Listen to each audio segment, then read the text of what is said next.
Antes que nada, agradecer a María la presentación y no solo a María, a todos los compañeros de Fraternidad Humana, al cual nos unen muchos lazos de amistad desde hace casi 40 años. Recordamos con mucho afecto pues, a Cayetano y Encarna, a María y a Josep, a Miriam, a Josep, a Jordi Sefa, a Antonio, a tantos y tantos compañeros que forman parte de ese grupo valiente que lleva la responsabilidad de mantener un legado maravilloso, como es el de Miguel Vives. Entonces, a todos ellos mi agradecimiento y también especialmente, como no, a Manel y a Josep María, que en la parte técnica se están volcando con todo, con todo su, con toda su capacidad, que realmente lo hacen muy bien. Bueno, en principio, sin más preámbulo, me gustaría decir que una conferencia de este tipo a lo largo de Internet no puede ser tan dinámica como una conferencia en directo. Sin embargo, considero que el tema es lo suficientemente interesante como para que podamos estar todos prestando atención a algunas cosas que sin duda nos interesa conocer. Hablar de la reencarnación es muy fácil, porque la reencarnación abarca tantísimos conocimientos y tantísimas perspectivas y enfoques que realmente necesita para cada enfoque un tipo de conferencia. Pero hoy, concretamente, nos vamos a centrar única y exclusivamente en el apartado de cómo se produce la reencarnación. Es decir, toda la conferencia va a ir versada bajo ese enfoque. Vamos a obviar tocaremos ahora de pasada en la introducción, vamos a obviar el enfoque filosófico, vamos a obviar el enfoque de las evidencias científicas y vamos a obviar también el enfoque de las evidencias históricas. Solamente de pasada lo vamos a comentar, porque el tema es tan amplio y es tan profundo que necesitamos explicar los conceptos con claridad y con sencillez. Lógicamente, al final van a haber dudas, van a haber muchas dudas. No me cabe, vamos, no me cabe la menor duda, valga la redundancia, pero para eso tenemos el turno de preguntas al que yo les animo que se apunten y vayan luego preguntando para poder contestar en la medida de lo posible y de mis posibilidades aquellas respuestas que tengan que ver con sus cuestiones. Sin más preámbulos, vamos a comenzar la conferencia diciendo que hay que hacer un pequeño esbozo de lo que es la reencarnación, de forma muy sencilla. Y de forma muy sencilla y muy sintética podemos decir que la reencarnación no es otra cosa que una ley universal que rige para toda la humanidad y que de lo que nos habla es de la trascendencia del alma antes y después de la muerte y de su trayectoria evolutiva a lo largo de la historia. Es decir, es un proceso en el cual el alma se ve involucrado en los comienzos de su evolución para ir consiguiendo adquirir un mejoramiento y una depuración mayor, ser cada vez mayor en inteligencia, mayor en conocimiento, mayor en experiencia, mayor en conciencia y sobre todo mayor en moral y en elevación espiritual, y al mismo tiempo, en ese recorrido, en ese camino que el alma ha de recorrer, en esa trayectoria, pues aprovechar para rectificar errores del pasado, porque todos nos equivocamos, y sobre todo para crecer en todos los sentidos en aquella parte importante que conforma el ser humano, que es precisamente la parte inmortal. Antes de continuar, y bajo esta breve síntesis que hemos hecho de lo que es la reencarnación, debemos comprender que el ser humano está compuesto de tres elementos y es importante que los mencionemos porque luego en el transcurso de la conferencia yo aludiré a ellos de una manera indistinta, pero es preciso tener claro lo que somos y de qué estamos formados para luego cuando se refiera o me refiera a alguno de esos conceptos que sepan ustedes a qué estoy hablando o de qué estoy hablando. El ser humano, a lo largo de la historia del pensamiento, ha sido siempre tratado o ha sido siempre estudiado por filósofos, por espiritualistas, por religiosos, por científicos, por hombres de gran saber, y normalmente han habido varios conceptos, el concepto dualista de un alma y un cuerpo, o el concepto de una trilogía en función de la religión o la espiritualidad a la que hablemos, como por ejemplo ocurre en el Oriente o como por ejemplo ocurre aquí en Occidente. La filosofía de Allan Kardec establece con claridad que el ser humano está compuesto de 3 elementos. El primero de ellos, el cuerpo físico, ese cuerpo material con el cual nosotros nos identificamos y que todos los días vemos y experimentamos a través de él una serie de sensaciones y de percepciones. El segundo elemento es el alma humana, que es el principio inteligente, esa chispa divina creada por Dios, que es la que evoluciona, es la que progresa, es la que reencarna, es la que asimila las experiencias, donde se encuentra el yo, donde se encuentra la conciencia, donde se encuentra la mente, donde se encuentra toda una serie de atributos como el libre albedrío, la voluntad, la capacidad creadora, etcétera, etcétera. Eso es el alma, el principio inteligente. Y luego entre el alma y el cuerpo físico hay un cuerpo intermedio de carácter electromagnético, según nos dicen ahora los científicos, o de carácter espiritual o de fluido universal, como se hablaba en la época de Kardec, que se denomina como periespíritu.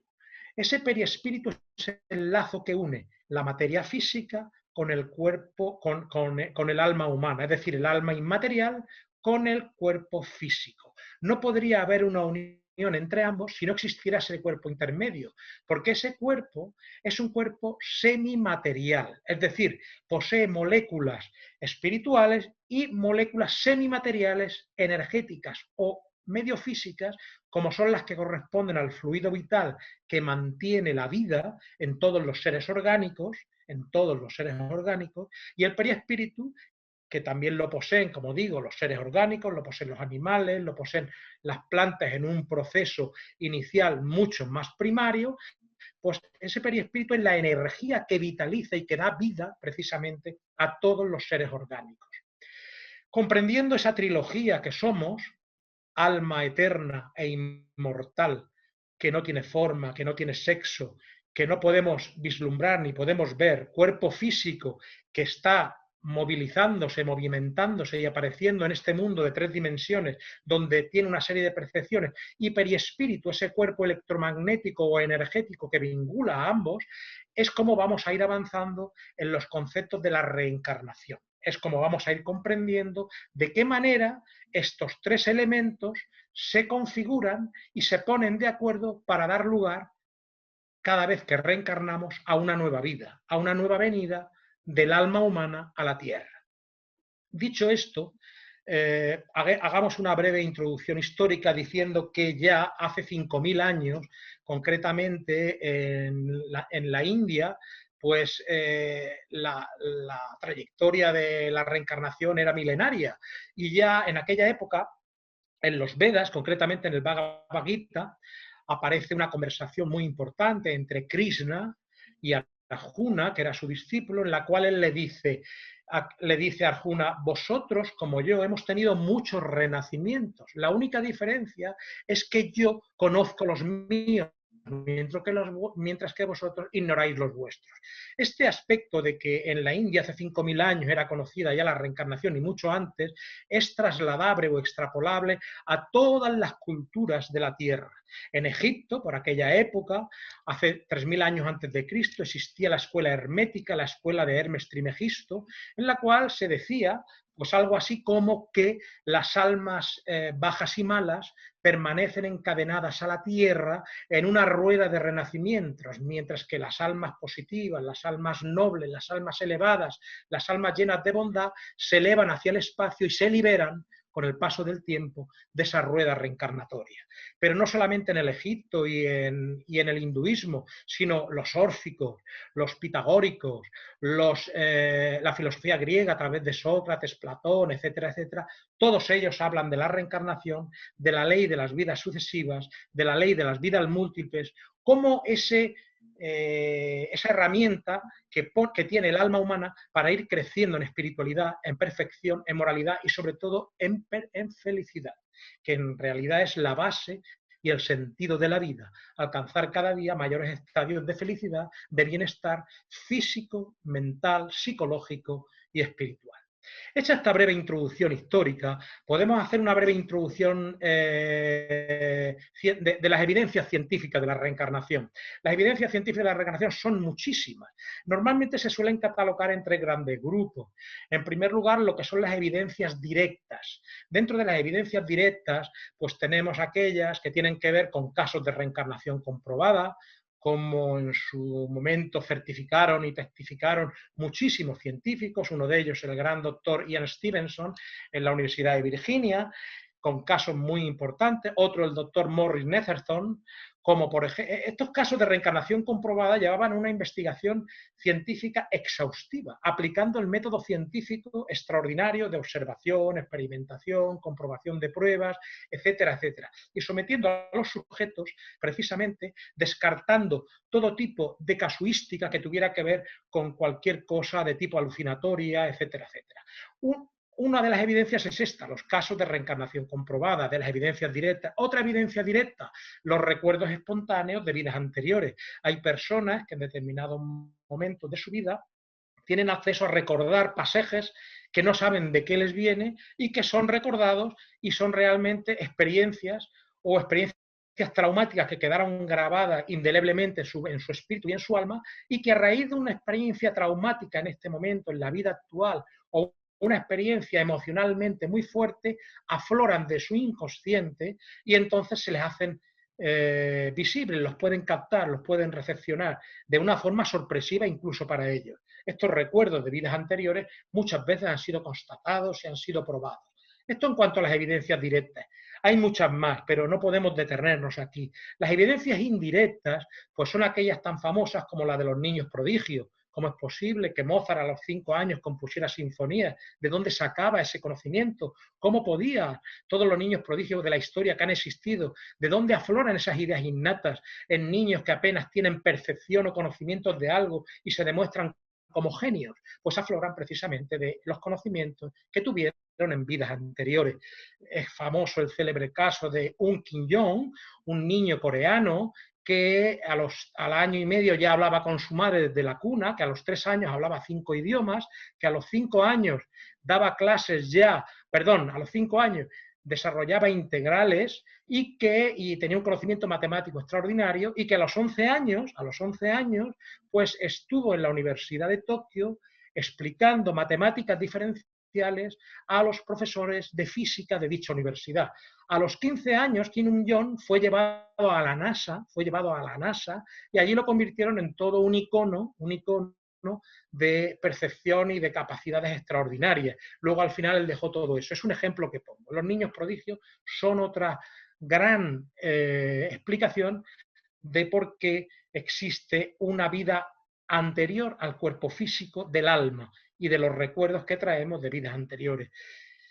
Niños prodigio, como digo, hay otra serie de evidencias experimentales, las que tienen que ver directamente con la ciencia, como por ejemplo las percepciones que tienen algunos clarividentes de vidas anteriores y que son tratadas y estudiadas a través de procesos del cerebro por neurólogos, y también aquellas otras que tienen que ver con la TVP. La TVP es la terapia de vidas pasadas, que utilizan determinados psiquiatras, determinados médicos, determinados especialistas, psicoanalistas y psicoterapeutas para tratar fobias, manías, trastornos de la personalidad o problemas mentales que tienen su origen no en esta vida física, sino en una vida anterior. Y a través de esta terapia de las vidas pasadas se pone en evidencia no solamente la herencia ancestral del alma humana en vidas anteriores, sino incluso las experiencias, las circunstancias que el espíritu, el alma humana siente cuando está en el proceso embrionario, de lo que hablaremos luego, cómo las emociones de la madre le afectan directamente, cómo cualquier pensamiento, cualquier acción del ambiente familiar que en ese momento el niño experimenta y nota, puede perfectamente condicionar su evolución psicológica el día de mañana, etcétera, etcétera. Como vemos, no podemos pararnos aquí. Como vemos aquí, el tema de las evidencias científicas hace hincapié en una cosa muy, muy, muy importante. La reencarnación no se puede comprender si no se tiene en cuenta la preexistencia del alma. El alma no nace con el cuerpo. El alma es milenaria. Ha vivido miles de años, ha pasado por experiencias extraordinarias, ha vivido muchas existencias. De ahí que esa preexistencia del alma, demostrada ahora por la ciencia y contemplada por la filosofía y por la historia, se manifiesta como el apartado inicial de lo que es el fenómeno de la reencarnación.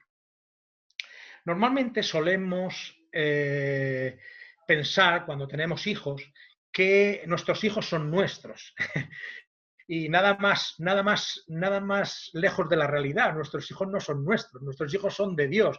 El espíritu humano es creado por Dios. Lo que ocurre es que nos los presta y nos los cede porque tenemos vínculos de afecto con ellos, tenemos vínculos de amor y tenemos que desarrollar un trabajo y realizar una misión con ellos, una educación que debemos realizar con ellos. Pues bien, nuestros hijos son una misión sagrada que todos tenemos y observar la educación de los hijos desde el prisma de que son espíritus en evolución, espíritus que han vivido antes, que traen sus tendencias positivas y negativas y que nosotros podemos influir en ellas, ayudándoles en su experiencia, pues sin duda alguna es una cosa muy importante. Enfocar la educación de nuestros hijos desde el punto de vista de la comprensión de que son espíritus, de que son almas en tránsito y que realmente nos unen con ellos afectos del pasado, afectos o desafectos del pasado, hace que entendamos mucho mejor el proceso de la reencarnación. Recuerdo ahora una frase que leí hace muy poco en un libro al respecto del tema este de los hijos. Concretamente, no sé si alguno de ustedes habrá leído, habrá escuchado acerca de lo que eran o fueron en su momento lo que se llamó la civilización de los cátaros en el siglo XIII aproximadamente en Francia. Una civilización de un pueblo que creía en la reencarnación, tenían una serie de conceptos gnósticos heredados del cristianismo primitivo y que fueron perseguidos por la Iglesia y fueron aniquilados porque en aquellos momentos se creó la Inquisición precisamente para acabar con aquellas herejías que perjudicaban a la Iglesia. Pues bien, en los archivos de la Inquisición correspondientes al año 1298, en los archivos de la Inquisición correspondientes, como digo, al año 1298, se refleja una de las confesiones de una mujer de Toulouse que, sometida a tortura, se le preguntó por el tema de la transmigración del alma y de la reencarnación, un concepto que la teología cátara contemplaba. Y ella decía que Dios no podía perder el tiempo en crear nuevas almas para los niños, porque eso sería tener muchísimo trabajo, sino que el alma transmigraba de un cuerpo a otro después de la muerte y se iba acercando poco a poco a la perfección con esas experiencias. Esta explicación, que está registrada, como digo, en los registros de los juicios sumarios que se hacía con la Inquisición, nos da a entender que no solamente en el cristianismo primitivo se comprendía la preexistencia del alma y la reencarnación, sino que hasta el siglo XIII, concretamente en el pueblo cátaro, se mantenía la creencia de que la reencarnación era un hecho real y que nos afectaba a todos. Muy bien. Es esta breve introducción y comentando un poco el tema que estamos hilando con la preexistencia del alma, la conferencia la vamos a desglosar en tres grandes aspectos. El primero de ellos, vamos a hablar del periodo preencarnatorio correspondiente a la preexistencia del alma, para que entendamos precisamente el motivo y el porqué de los compromisos que nos traen a la Tierra en una nueva reencarnación. El segundo bloque que vamos a analizar y vamos a desarrollar será el proceso biológico de la reencarnación, es decir, cómo reencarnamos y de qué manera el espíritu se acopla a la materia, el momento en que se produce y los efectos de los fenómenos que ahí acontecen. Y en tercer lugar, veremos las distintas formas que tiene el espíritu de reencarnar y cómo le afectan. No en cuanto al proceso biológico, que es igual para todo el mundo, sino al aspecto espiritual, al aspecto de cómo afecta a los espíritus en función de su condición o elevación moral, el proceso reencarnatorio. Y cerraremos, si nos da tiempo, con una serie de consideraciones acerca de aspectos colaterales con la reencarnación, por ejemplo, el aborto espontáneo, por ejemplo, la genética y la reencarnación, etcétera, etcétera, si nos da tiempo, como digo, porque el tema es muy profundo, y de esa manera podremos, digámoslo así, dar una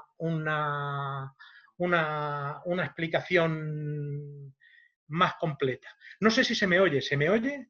Sí, ¿Se me oye sí, sí, perfectamente? sí, sí, ¿Eh? sí, sí, Antonio. Vale, es que me estaban diciendo que a lo mejor no se oía, por eso Sí, puedo continuar entonces, ¿no? sí, sí. Vale, pues continúo en ese sentido. Bien, vamos a empezar. Hemos hablado de la importancia de los padres respecto a los hijos en cuanto a comprender el concepto de que nuestros hijos son espíritus vinculados a nosotros por afectos milenarios y en base a esos afectos vienen con nosotros en una nueva existencia.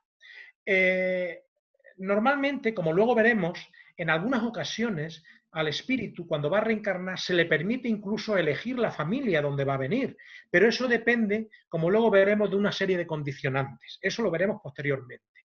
Entonces, normalmente, aunque nosotros no podamos elegir, normalmente la reencarnación existen en el plano espiritual antes de venir a la Tierra una programación, una planificación en la cual se nos provee y se nos prevé de aquellas herramientas necesarias para seguir progresando. Todos tenemos tareas en las que mejorar, todos tenemos errores y defectos cometidos en vidas anteriores. Y la reencarnación es la herramienta que nos permite volver al escenario del mundo para rectificar esos errores, subsanar esas grandes dificultades de relación que hemos tenido con otros, viniendo incluso en la misma familia, para pulir a través de los lazos de la sangre, muchas veces enemistades o desafectos que nos ocasionaron graves problemas y grandes perturbaciones emocionales y espirituales en el pasado. Entonces, venimos a la Tierra con una planificación preencarnatoria que nos ayude a mejorar. No siempre podemos colaborar en ella, va en función de nuestra evolución, pero existen técnicos en el apartado de la reencarnación, en el otro plano de la vida, en el plano espiritual, que ayudan en ese tipo de reencarnaciones, ayudan a todo el mundo. Y las reencarnaciones, como luego veremos, pueden ser automáticas, pueden ser conscientes por parte del espíritu que va a reencarnar, o puede ser de todo el punto inconscientes.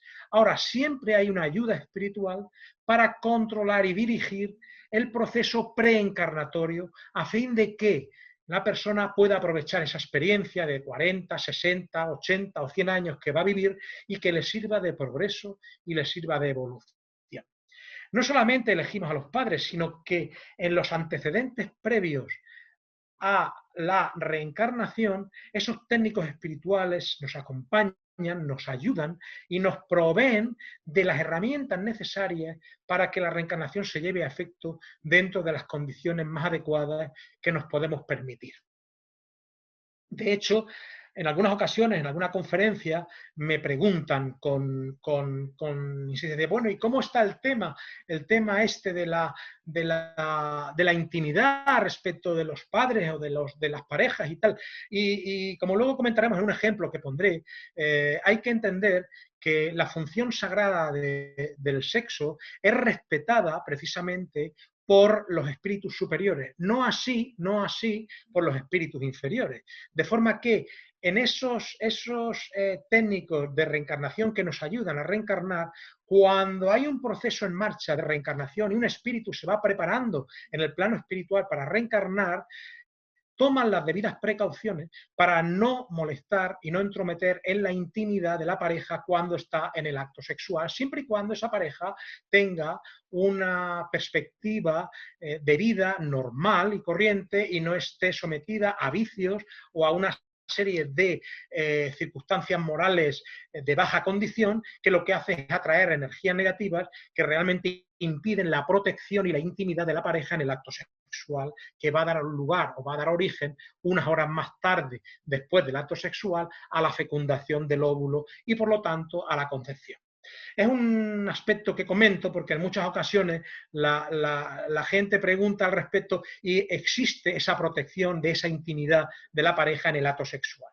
Bueno, como digo, elegimos muchas veces a nuestros padres, otras veces no nos es permitido, venimos también en un ambiente adecuado, en el país adecuado, con las familias y las circunstancias adecuadas, con los patrones kármicos adecuados y, lógicamente, esta circunstancia nos permite desarrollar sin problemas aquello que necesitamos para nuestro crecimiento y mejoramiento espiritual. Muchas veces solemos confundir lo que necesitamos con lo que queremos y no debemos de caer en ese error. La reencarnación es una oportunidad para progresar, pero no siempre lo que nosotros queremos es lo que necesitamos. Y cuando hablamos de necesidad, hablamos de las necesidades del alma, no de las necesidades del cuerpo. Las necesidades del alma son las del progreso, las del mejoramiento, la del crecimiento espiritual, en moralidad, en inteligencia, en sabiduría, en conciencia, en amor, en todos aquellos valores superiores del espíritu. Y eso es lo que realmente necesitamos conquistar. Eso es lo que realmente necesitamos. Entonces, todo aquello que vaya tendente al bien y al desarrollo de estas cualidades intrínsecas del ser humano que depuran el espíritu y lo mejoran, pues sin duda alguna son necesidades del alma. Y es precisamente eso lo que nos llega a dar aspectos de plenitud, de felicidad, de paz y de serenidad interior que elevan nuestra conciencia y nos proveen y nos prevén de las circunstancias favorables en las distintas reencarnaciones. Dicho esto, ¿cómo acontece, digámoslo así, el periodo biológico? Hemos entrado en el tema, hemos hablado del periodo de la preexistencia del alma, de cómo nos preparamos, de cómo elegimos los padres, de cómo recibimos esa ayuda espiritual, siempre antes de la fecundación y durante la fecundación, siempre, por supuesto. Pero es conveniente que sepamos también, precisamente algo muy importante. Muchas veces hay espíritus que en esa planificación, como han sido enemigos de los padres con los que van a reencarnar, encuentran resistencia a la hora de la reencarnación. Resistencias por parte de los mismos padres, que aunque no sepan qué espíritu va a venir, porque no lo conocen, sin embargo, la atracción energética de los fluidos de ese espíritu que ha sido enemigo de ellos, captan, ahí hay una especie de rechazo. El trabajo de aproximación y de reconciliación que llevan a cabo esos ingenieros, esos técnicos espirituales de reencarnación de los que hablo, empieza mucho antes de la reencarnación para poder ayudar a esos padres a entender que deben aceptar a ese hijo con el cual tienen deudas pendientes para darle una nueva oportunidad, o incluso al revés, a ese hijo que no quiere reencarnar con aquellos que le hicieron daño, le ayudan a entender que lo necesita encarnar en esa reencarnación, porque esos son los padres ideales para conseguir las metas de perdón y de desarrollo espiritual y moral que necesita. Como digo, esa ayuda es extraordinaria, es maravillosa y se hace referencia a ella en multitud de libros, en multitud de literatura que podemos consultar. Bien, vayamos a la segunda parte entonces, la parte del proceso biológico de la reencarnación. ¿Cómo se produce el fenómeno? Pero antes de eso, Manel, quiero que coloques la diapositiva que vamos a ver, porque mientras yo voy hablando, vamos a ver una diapositiva para que entendamos que lo que yo ahora voy a explicar, del proceso biológico, con anterioridad, hace muchos siglos, ya se tenía comprendido por los egipcios. Estamos viendo ahí precisamente cómo explicaban los egipcios hace 5.000 años, el proceso de la reencarnación en su aspecto biológico y espiritual. Explico las dos pantallas. Bueno, antes decir que estos dos dibujos, esas dos figuras, las podemos contemplar hoy mismo, si queremos, si vamos al templo de Karnak, en Egipto, veremos estas dos figuras en ese templo. La primera, la de la izquierda, vemos al Dios creador que empieza a modelar en un torno como si fuera un torno de cerámica, de una vasija, empieza a modelar una criatura, empieza a modelar las características de lo que será el cuerpo de una criatura que luego nacerá. Si vemos bajo, nos damos cuenta, hay una serie de figuritas de personas, personitas que están ahí, que no quiere decir que sean las personas que están en fila para volver a ser modeladas por el Dios creador egipcio. No, son los espíritus protectores que ayudan en ese modelaje, que son los técnicos de la reencarnación de los que yo hablaba, y que ayudan en ese modelaje del periespíritu, ese cuerpo intermedio del que he hablado antes, entre el cuerpo físico y el alma humana, para poder permitir la aproximación y el acercamiento biológico a la madre y poder empezar el proceso de reencarnación. Vemos ahí, como digo, al Dios creador, al Dios Kun, modelando el periespíritu. Lo que hace, que luego veremos con total precisión, lo que está haciendo realmente es reducir el aparato periespiritual. El periespíritu acompaña al hombre desde que muere, se marcha con él al otro lado y lo acompaña en todas las reencarnaciones. Por lo tanto, es un reflejo del alma humana, es un reflejo de las características del alma humana, pero cuando tiene que reencarnar, tiene que reducir su tamaño. Y lo que hace ahí el dios egipcio es reducir el tamaño del periespíritu en ese torno. Bien, vayamos a la segunda imagen. En esa segunda imagen vemos al mismo dios, pero si observamos bien en el torno, ya no tiene una sola figura, tiene dos figuras. Y si observamos bien, vemos que en la cabeza de cada mano está modelando las dos figuras. Esas dos figuras son el cuerpo físico y el cuerpo periespiritual. Y observamos sentada a la izquierda a la diosa Isis, la diosa de la vida, que lleva en la mano el Ka. El Ka es la llave de la vida, el alma humana, el alma inmortal. Es decir, cuando el Dios creador modela el periespíritu para acoplarlo en el cuerpo físico, que son las dos figuras que están en el torno, la diosa Isis incorpora el alma humana y se produce la reencarnación. Como vemos, si prestamos atención, nos daremos cuenta de lo asombroso que supone estas imágenes, cómo era posible que los egipcios supieran de este aspecto, y es porque simplemente el proceso de la reencarnación a nivel espiritual y a nivel biológico ha sido también explicado desde hace milenios y ha sido visualizado también por videntes, como luego podremos poner un ejemplo. Bien, Manel, creo que ha quedado esto comprendido, pero si hay alguna duda, luego en el transcurso de la conferencia y las preguntas podremos aclarar. Simplemente he querido poner estas imágenes para que veamos el aspecto. Bueno, y ahora vamos a ver cómo lo explicamos nosotros ahora. Hemos visto la explicación que hacían los egipcios y ahora vamos a explicar el proceso biológico. Como hemos visto, el periespíritu, junto con el espíritu, a la hora del primer punto del fenómeno de la reencarnación, tiene tres fases. Es una fase de aproximación y de ligazón. La aproximación tiene tres fases. La primera de ellas es el acercamiento, es decir, el espíritu con su periespíritu se acerca a la madre mucho antes de que se produzca la concepción, un tiempo antes, que pueden ser a veces semanas, pueden ser a veces meses, se acerca hasta la madre y empieza a acercarse simbióticamente su periespíritu al periespíritu de la madre y a intentar imantar fluidos en lo que es el chakra genésico del periespíritu de la madre. La madre, que es un espíritu encarnado, tiene su propio periespíritu y tiene un chakra, que es el chakra kundalini, que es el chakra genésico, donde se va a producir el desarrollo de la reencarnación, y entonces, a partir de ahí, el periespíritu del espíritu que va a reencarnar es acercado y se va empezando a reducir, con la ayuda de esos técnicos, va reduciendo su dimensión, su tamaño, y va incorporando los fluidos que él tiene como una energía simbiótica con los fluidos de ese periespíritu, con los fluidos de la madre.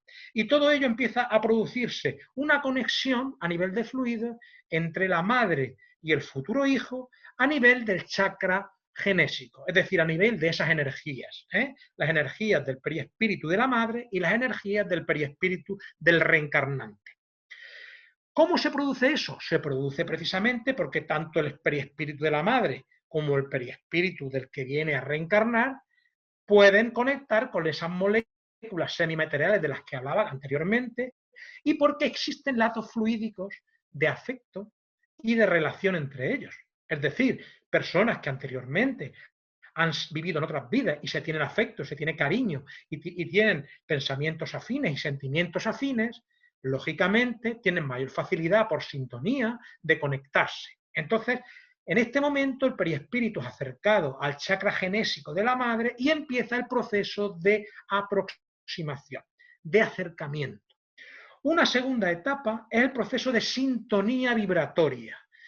Ese proceso de sintonía vibratoria es un fenómeno simple, único y exclusivamente energético, físico. El óvulo materno es una célula viva que tiene su propia energía y vibra en una determinada sintonía, como todas las células vivas del mundo. Tienen su propia energía de las que están dotadas por su propio periespíritu. Entonces, todas las células vivas tienen su propia parte energética que vibran en una sintonía. Y el periespíritu del reencarnante tiene también su propia sintonía que le da el espíritu que comunica y el propio periespíritu del reencarnante. Entonces, esa sintonía de aproximación energética al vibrar en una misma frecuencia permite que el periespíritu del que reencarna y el óvulo de la madre se imanten. Imantarse no quiere decir unirse. He dicho imantarse, imantarse. Imaginemos un imán que a distancia está controlando unas limaduras de hierro. Pues esto es lo mismo. Las energías del periespíritu imantan el óvulo materno y a partir de ese momento empiezan a magnetizarlo con los propios fluidos del periespíritu reencarnante. ¿Qué quiere decir eso? Que el periespíritu reencarnante empieza a dotar al óvulo de la madre de las energías que le son propias. Y en esas energías que le son propias, ¿qué es lo que va a predominar? Predomina fundamentalmente las características del alma humana, las características que ese periespíritu ha traído desde vidas anteriores, de forma que si ese periespíritu que acompaña al espíritu en su momento un periespíritu, que porque el espíritu era negativo, era una persona malvada, era una persona de baja condición y de baja condición vibratoria, traslada esas mismas energías imantadas al óvulo de la madre y la sintonía vibratoria de ese óvulo es una sintonía baja. Mientras que si ese espíritu que va a reencarnar es un espíritu noble y elevado y tiene una sintonía de frecuencia alta, las energías que imantan el óvulo de la madre serán unas energías de sintonía alta y, lógicamente, imantarán al óvulo materno con esas características. Es decir, el periespíritu del que va a reencarnar contiene en sí mismo las matrices de sus características kármicas, de aquello que ha sido, de aquello que ha hecho, de aquello que tiene que pagar, que tiene que expiar. Y todo eso empieza a transmitirlo, empieza a transmitirlo al óvulo materno a través de esa aproximación y esa sintonía energética. ¿El proceso siguiente cuál es? El proceso siguiente es el fenómeno de la fecundación. Como el óvulo está vibrando, cuando se produce el acto sexual y se produce la fecundación, a través de la tuba uterina llegan millones de espermatozoides hasta el óvulo. Solamente puede llegar uno. ¿Y cuál creen ustedes que es el que va a llegar? Pues va a llegar aquel espermatozoide que vibratoriamente tenga la sintonía y la frecuencia más afín a la energía que está irradiando el óvulo. Lo cual quiere decir que el periespíritu del reencarnante atrae el esperma adecuado para las características genéticas, fisiológicas y psicológicas que va a tener que desarrollar en la vida, de forma que no va a poder engañar a nadie, de forma que cada uno somos y reencarnamos reencarnamos bajo las condiciones espirituales que traemos de vidas anteriores.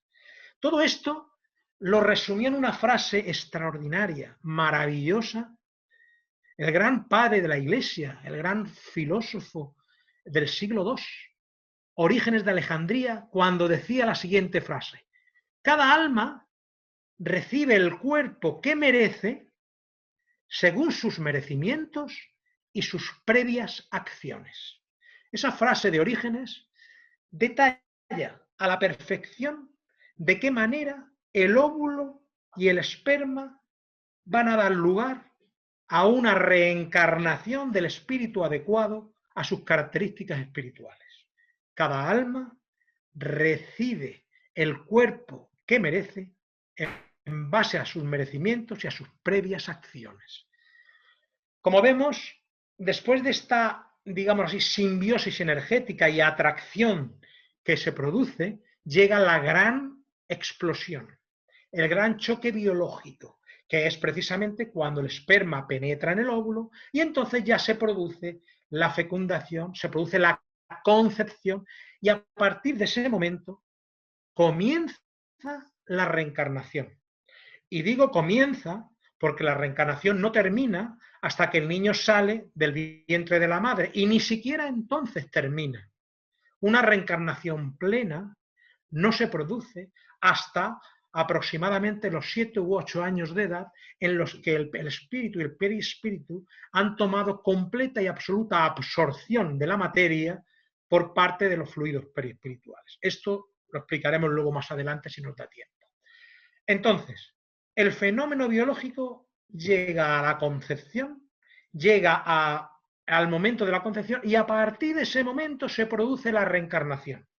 Alguien pregunta con mucha frecuencia, bueno, si el momento de la reencarnación es a partir de la concepción, ¿cómo, de qué manera, de qué forma hay alguna relación, alguna implicación moral si adoptamos anticonceptivos o qué dilemas morales se pueden dar, el aborto, cuándo se produce, cuándo se produce?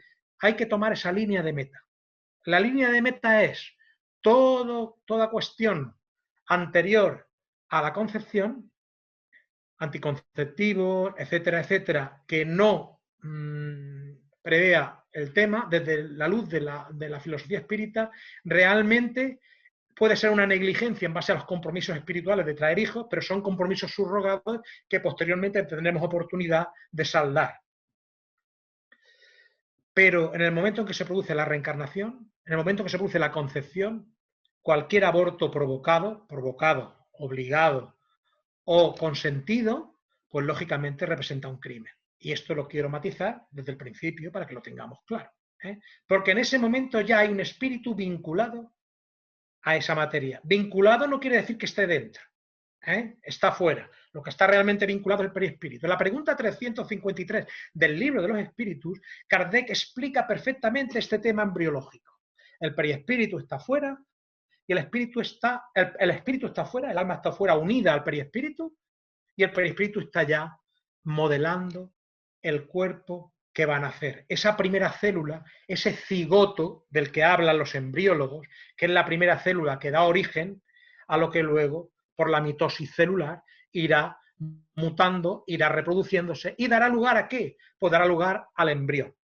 Esa mitosis celular, esa reproducción celular, da lugar a un fenómeno que en biología denominan como recapitulación embrionaria. Si ustedes han visto algo de embriones, se darán cuenta de que al principio el embrión parece que tenga unas fases que representan las fases biológicas de los seres primitivos de la Tierra. El embrión aparece con una cola, como si fuera un reptil, con formas de pájaro, etcétera, etcétera. No es ni más ni menos que la recapitulación embriológica de lo que la célula, de lo que las leyes biológicas determinan en todos los seres vivos. En todos los seres vivos. Las leyes naturales están perfectamente imbricadas y unidas a las leyes espirituales, absolutamente todas. Entonces, el embrión tiene que pasar por esa fase de desarrollo. Se van mutando, se van reproduciendo las células, al mismo tiempo que el perispíritu va reduciéndose y se produce otro fenómeno, que es el fenómeno de la transferencia de archivos. Yo le llamo transferencia de archivos. No es ni más ni menos que conforme el perispíritu se va reduciendo, conforme el perispíritu se va incorporando a esa célula huevo que va desarrollándose y le va dotando de sus propias características, pues lógicamente le va dotando de la vitalidad, le va dotando de una serie de circunstancias que no solamente le permiten la vida, sino que van paralelos el desarrollo embrionario con el desarrollo de las capacidades y características psicológicas y espirituales que ese espíritu traerá. Por eso ya, como nos dicen los psicólogos prenatales, el niño, a partir de los 4 meses, empieza ya a experimentar emociones, empieza a notar los pensamientos de la madre, empieza a verse reflejado en ellos, empieza a notar las ansiedades de la madre, los pensamientos de disturbio, los pensamientos de relajación, los pensamientos de aceptación, las emociones de rechazo, etcétera, etcétera, etcétera. Todo esto que está estudiado por la psicología y que está estudiado perfectamente por los grandes especialistas que tratan el tema, pues tiene una importancia capital. Porque sabiendo que el niño en su desarrollo embrionario y fetal es prácticamente un espejo que refleja en sí mismo las emociones de la madre, pues lógicamente los padres deben de llevar muchísimo cuidado en que el desarrollo del embarazo materno sea lo más sereno posible, lo más adecuado y lo más perfecto para evitar ocasionarle problemas al niño. No solamente afecta el comportamiento de la madre y el vínculo que tiene, sino también el del padre en menor medida, pero también afecta. Bien, dicho esto, estábamos hablando de la recapitulación embrionaria y de la importancia del perispíritu. El perispíritu, vuelvo a repetir, que es el que empieza incorporándose al cigoto, a la célula, primera célula, y va desarrollándose y va dando las características vitales y psicológicas y kármicas, incluso genéticas, que ha de llevar. Entonces el perispíritu está en ese momento haciendo una labor de molde. Es el molde, modelo organizador biológico, que va a organizar ese cuerpo físico, ese cuerpo del niño, y poco a poco va a ir desarrollando toda esa serie de funciones. El cuerpo lleva su función y su camino a través de las leyes biológicas, se nutre a través de la sangre de la madre, experimenta las emociones y los sentimientos de la madre, pero el perispíritu está recogiendo energéticamente toda esa serie de cuestiones, traspasándolas al espíritu, y el espíritu está al mismo tiempo modelando a través del perispíritu todas las características del embrión y del niño durante los 9 meses. Bien, después de la recapitulación embrionaria y de la reducción del perispíritu, a la importancia que el perispíritu tiene durante todo el proceso de los 9 meses, entonces llega el momento en el que el niño ha de salir a la luz, ha de reencarnar. Claro, tenemos el hecho de que para el niño es un problema. Por eso dicen muchos genetistas y muchos psicólogos prenatales que el nacimiento es un proceso muy complicado, muy complejo, muy difícil a nivel psicológico y a nivel emocional para el niño, porque tiene que pasar por un periodo de trance bastante difícil. Se ve sometido a un proceso de presión, tiene que salir por un canal que realmente le ocasiona un problema y un sufrimiento, y tiene que, sin saber con lo bien que estaba dentro del vientre de la madre, tiene que salir a un lugar desconocido. Todo eso le genera angustia, le genera estrés y le genera ansiedad. Pero en fin, surge y realmente nace, y en ese momento el espíritu se incorpora ya de forma plena y se produce la reencarnación. Bien, creo que nos estamos alargando un poco. No sé si se están aburriendo. Si se están aburriendo con el proceso, voy más rápido. Si no, continúo de la manera que estaba continuando. Vale. Bien, pues sigamos en ese caso. Hay una cosa muy importante, y es que comprendamos que, igual que heredamos nuestras características espirituales, porque somos nosotros mismos los que vamos a través de nuestro perispíritu, hemos magnetizado el lóbulo de la madre, hemos atraído el esperma adecuado en base a nuestra vibración energética, y somos nosotros mismos los que estamos llevando adelante este proceso de reencarnación y de vuelta a la vida. Es conveniente que sepamos que a nivel espiritual no existe una reencarnación igual que otra. No hay dos reencarnaciones iguales, porque todo obedece a la individualidad de cada espíritu. Cada alma tiene una individualidad especial y específica, tiene una característica esencial. Por lo tanto, cada alma impregna y viene con unos condicionantes muy importantes. Para resumir, antes de pasar a la manera en cómo el espíritu se ve obligado a reencarnar en determinadas circunstancias y cómo le afecta, vamos a poner la segunda pantalla. Manel, por favor.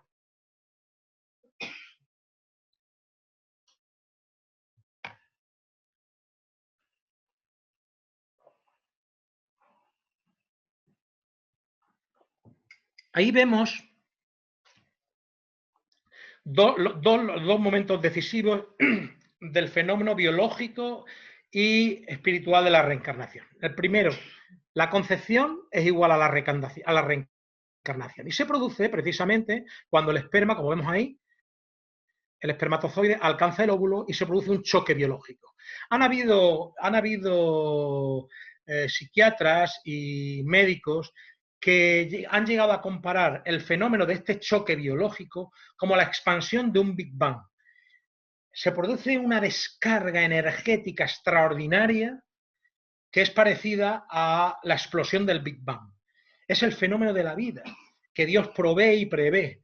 Y realmente es ese momento, un momento sagrado, un momento extraordinario que algún día, con el avance de la ciencia, se podrá estudiar con mayor profundidad. Bien, aquí a la derecha vemos la reducción del perispíritu. Vemos ahí el niño, cómo se presenta y va a través de esa especie de espiral que estamos viendo ahí, cómo se va reduciendo. Es un hombre mayor, si lo vemos en la pantalla, un hombre mayor que va reduciendo su perispíritu hasta que se convierte en un niño pequeño y va precisamente a reencarnar. Bien, sobre esto imaginemos lo que hemos explicado. Pues ahora voy a poner un ejemplo real, concretamente, que aparece en el libro Sexo y Conciencia de Divaldo Franco y que es una experiencia que él mismo tuvo en los años 60 al respecto. Él comenta que en los años 60 su protección, la mentora Joana de Angelis, pues comenzó a enseñarle a hacer los desdoblamientos astrales. Y entonces ella se le acercaba y le decía, vente, y entonces en sueños o despierto, en vigilia, lo sacaba del cuerpo físico y lo acompañaba a ver el plano espiritual y a ver una serie de experiencias. Y en una ocasión le dijo, ven que vamos a ayudar y vamos a colaborar en una reencarnación para que veas cómo es el proceso. Curiosamente lo llevó a una casa que ella conocía, porque era una casa de unos amigos que él tenía en otra ciudad que eran conocidos suyos. Él ignoraba que fueran a tener un hijo. Cuando llegó a esa casa, observó que delante en el salón de estar, en la sala de estar, había una serie de espíritus, y había una chica joven de unos 20 años, 20, 25 años, rubia, con ojos azules, con una sonrisa en la boca y la cara completamente iluminada, y acompañada de una serie de espíritus a su alrededor, y él intuyó en ese momento que era la persona que iba a reencarnar. Preguntó y le comentaron de que estaban aguardando a que en la sala continua, que era la sala del dormitorio del matrimonio, terminaran el acto sexual para poder empezar con el proceso de aproximación y ligazón del perispíritu a el cuerpo de la madre. Cuando ya terminaron, pasaron a la sala continua y entonces los esposos estaban lógicamente durmiendo, estaban descansando, porque ellos sabían que, como sabemos nosotros ahora, que del acto sexual hasta el momento en que el espermatozoide fecunda el óvulo pasa un tiempo, pasan algunas horas, y en ese momento es cuando el fenómeno se produce. Divaldo pudo observar cómo los espíritus colocaron alrededor del chakra genésico de la madre, que estaba durmiendo, una especie de aparato en el que se podía visualizar la tuba uterina y cómo los espermatozoides corrían a una velocidad increíble hasta buscar el óvulo que se encontraba en la otra parte. Pero al mismo tiempo observó cómo los espíritus que acompañaban a la niña, que habían acercado al perispíritu de la madre, empezaban a aplicarle una serie de pases magnéticos y el perispíritu de la niña, de la joven de 20 años, se iba reduciendo hasta que quedó en unas dimensiones aproximadamente de una niña de 3-4 años. el perispíritu se redujo, estuvo reducido, y en el momento en el que se produjo la fecundación, Divaldo observó cómo unos instantes antes de la cabeza de la niña salía un rayo de luz, una especie de foco que iba hacia la turba de espermatozoides que se acercaban y conectaba con uno de ellos. Conectaba con uno de ellos. En el momento en que del chakra coronario de la niña salió la luz y conectó con el espermatozoide, ese espermatozoide con el que conectó adelantó a todos los demás y llegó y fecundó el óvulo. Ese era el espermatozoide destinado para la fecundación. En esos momentos, Divaldo quedó sorprendidísimo, extrañadísimo de esa situación, pero pudo comprobar cómo la niña sonreía con una paz extraordinaria, cómo cerraba los ojos y cómo era acoplada prácticamente como durmiendo al chakra genésico de la madre. Así él pudo comprobar cómo se realizaba una reencarnación, lo pudo comprobar, y cuando él a los pocos días pudo hablar con los padres, les comentó de que no les dijo nada, pero les comentó a la madre de si, le preguntó si estaba grávida, y la madre dijo, no estoy grávida. Dice, pues bueno, fulana, presta atención porque muy probablemente estará, y efectivamente, un mes después la señora estaba grávida y pudo comprobar que la reencarnación fue de una niña con unas características cuando nació similares a las que él había vislumbrado en aquel desdoblamiento al que Juana de Angeli lo llevó.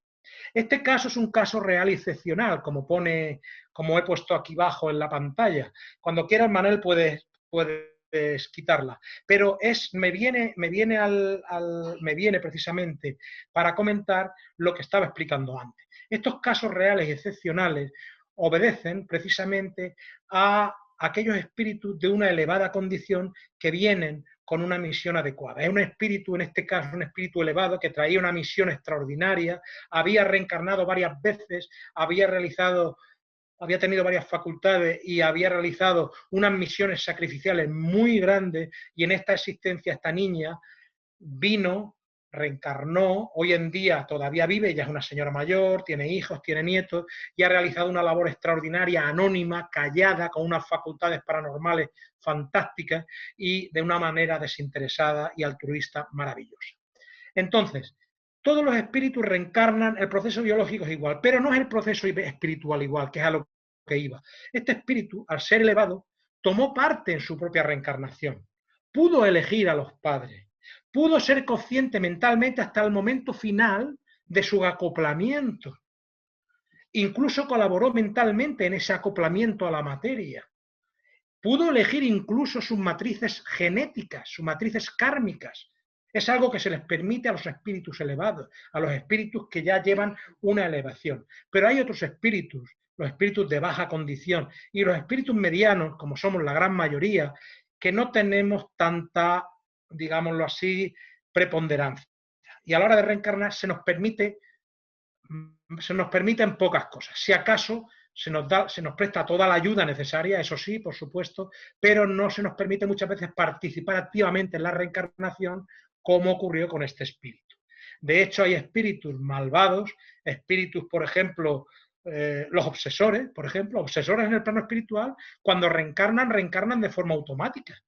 No quieren muchas veces reencarnar y la ley les obliga a reencarnar, porque son espíritus negativos que necesitan empezar a expiar las faltas del pasado, todo el daño que están haciendo, y se les obliga a reencarnar. Esa reencarnación es prácticamente automática, también realizada por espíritus que les quieren bien, pero que saben lo que realmente necesitan, no lo que quieren, lo que necesitan. Y en espíritus de mediana condición, muchas veces se nos permite elegir la familia o se nos permite reencarnar con familiares a los que estamos vinculados por afecto o por los compromisos que tenemos que desarrollar. Por eso vemos que hay esos dos procesos, un proceso ordinario que afecta a la gran mayoría, a los espíritus medianos como nosotros, que en función de nuestra elevación moral se nos permite colaborar o ser conscientes en alguna pequeña parte de esa planificación, y otros que realmente reencarnan de forma automática y los obligan realmente a reencarnar, sienten una pulsión extraordinaria que los acerca sin ellos querer al chakra genésico de la madre y a partir de ahí se produce la vinculación que ellos muchas veces ignoran y que, lógicamente, rechazan muchas veces, incluso se producen abortos que la madre no desea, abortos involuntarios, porque ese mismo espíritu es tan fuerte y está mentalmente queriendo rechazar esa reencarnación que muchas veces su fuerza mental hace que transmita a la madre muchas sensaciones negativas y se produzcan abortos espontáneos que no son deseados. Esto también ocurre con alguna frecuencia. Ocurre con alguna frecuencia.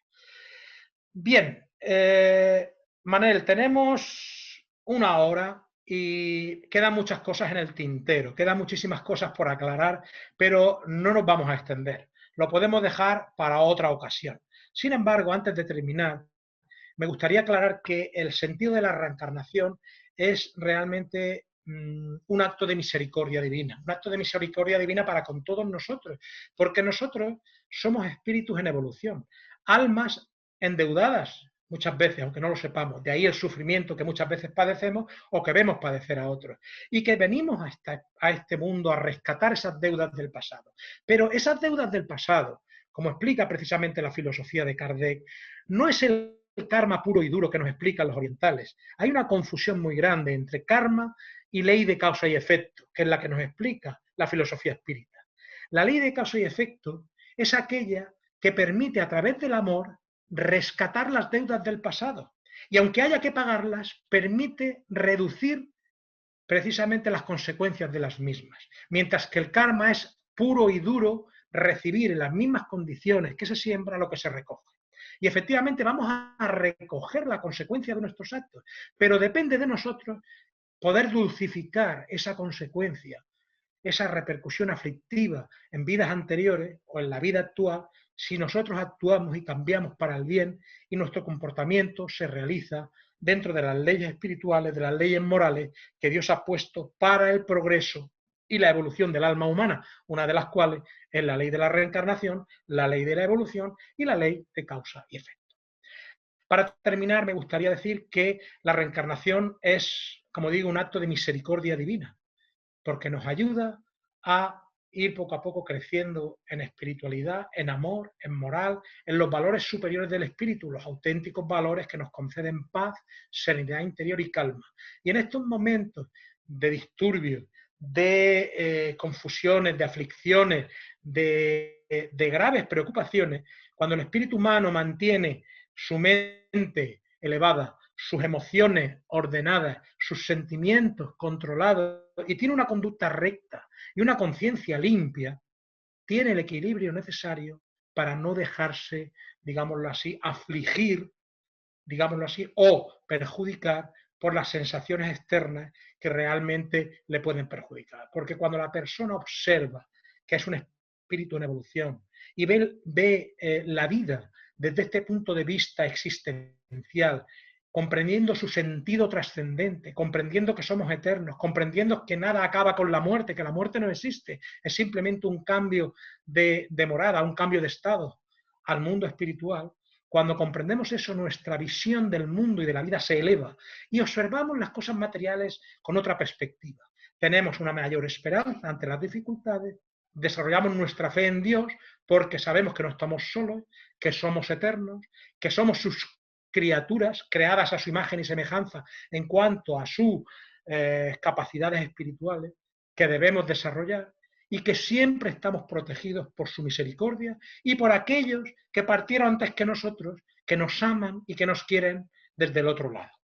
Así pues, la reencarnación nos da un mensaje de confianza, de esperanza en el porvenir, de que la muerte no existe, de que seguimos viviendo y sobre todo, lo más importante, es la mejor y mayor explicación a las desigualdades humanas. ¿Por qué uno rico, el otro pobre? ¿Por qué uno en unas aflicciones, el otro en una vida maravillosa, extraordinaria, que tiene todas las facilidades, y otro, sin embargo, en una vida con toda serie de entorpecimientos, de injusticias aparentes? Todo eso tiene su explicación en el pasado, en lo que hicimos en el pasado. Hoy somos el resultado, recogemos lo que hicimos en el pasado, la siembra voluntaria, la cosecha obligatoria. Y lo que hagamos hoy será lo que recogeremos en el futuro.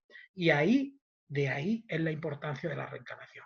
La justicia divina, la ley de causa y efecto, las desigualdades humanas y todo aquello que muchas veces angustia al hombre porque no comprende determinadas cosas que acontecen en la vida, tienen su explicación en el sentido filosófico de la reencarnación que no podemos abordar porque carecemos de tiempo para ello. Por último, me gustaría terminar con un episodio que aparece en el Evangelio de Juan, capítulo 3, en el cual Nicodemo, un doctor del Sanedrín, se acerca por la noche al Maestro Jesús y le pregunta: Rabí, ¿qué he de hacer para entrar en el reino de los cielos?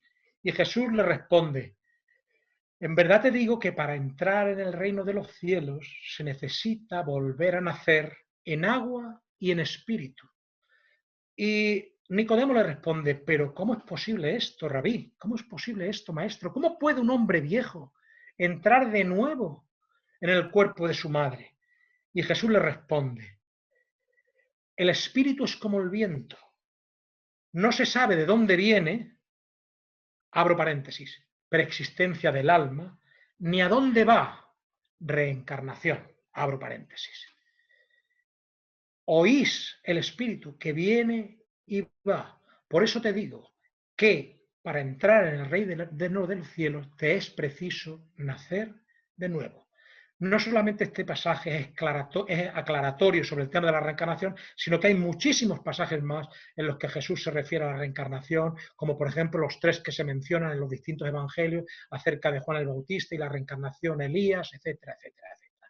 Con esto termino, dándoles las gracias por la paciencia, dándoles las gracias también por la atención y discúlpenme si en algún momento la transmisión por mi parte no ha sido adecuada y quedo desde este momento a su disposición para las preguntas, que me consta serán muchas, porque es un tema de una enjundia bastante amplia y que contempla muchísimos aspectos y muchísimas aristas que sin duda algunos de ellos estarán por resolver. Quedo a su disposición para lo que deseen a partir de este momento. Muchísimas gracias por su atención. Muchas gracias, Antonio. Y ahora, a continuación, vamos a pasar al turno de preguntas que han ido realizando a través del chat. Perdón. ¿Me escuchas bien, Antonio? ¿Sí? Digo que me escuchas bien. Ahora te escucho, sí, ahora. Muy bien. Vale, pues vamos a hacer la primera pregunta. La primera consiste en ¿cómo es la reencarnación de un síndrome de Down? Una pregunta magnífica. Y es magnífica porque me da la ocasión de explicar al mismo tiempo las cuestiones espirituales que afectan a este tipo de personas. Se me escucha bien, ¿verdad? Sí, sí, sí. Vale.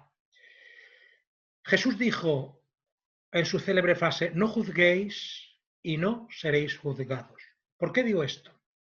Lo digo porque normalmente el hombre tiene la tendencia, cuando comprende la reencarnación, a cuando ve alguna aflicción en alguna persona que viene tarada o viene con alguna deficiencia, como en este caso el síndrome de Down o con otro tipo de cosas, tendemos a juzgar, cuando conocemos la reencarnación, y decir: mira, si le pasa esto es porque realmente lo merece, porque realmente tiene algo que pagar y por eso viene de esta condición. Si hacemos ese juicio de valor, nos estamos equivocando.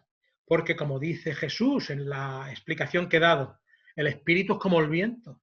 No se sabe de dónde viene. Es decir, no conocemos sus condiciones espirituales.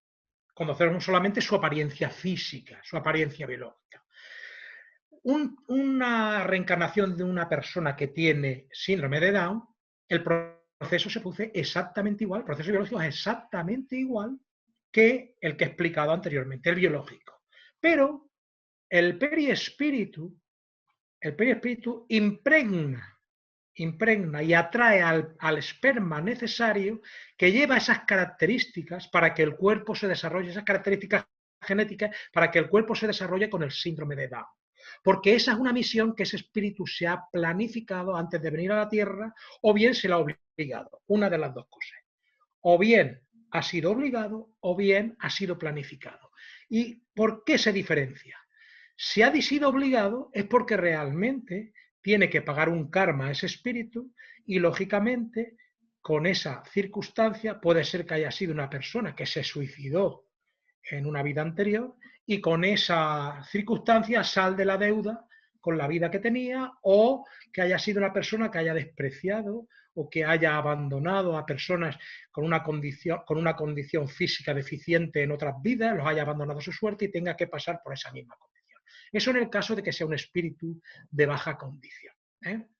Pero ¿qué ocurre? Puede ser que la persona que ha hecho la pregunta puede preguntarse, pero entonces si se trata de un espíritu elevado, puede ser que un espíritu elevado venga en una condición de ese tipo, en una condición de síndrome de Down, con una deficiencia. No será posible, se preguntará, puesto que si es un espíritu elevado, a la hora de que su vibración y su sintonía atraiga el esperma correspondiente, no podrá atraer un esperma con unas características genéticas deficientes que le procuren el síndrome de Down, sino que atraerá un esperma con unas características genéticas elevadas en base a su condición de espíritu elevado. Pues esta es la explicación que yo quiero dar.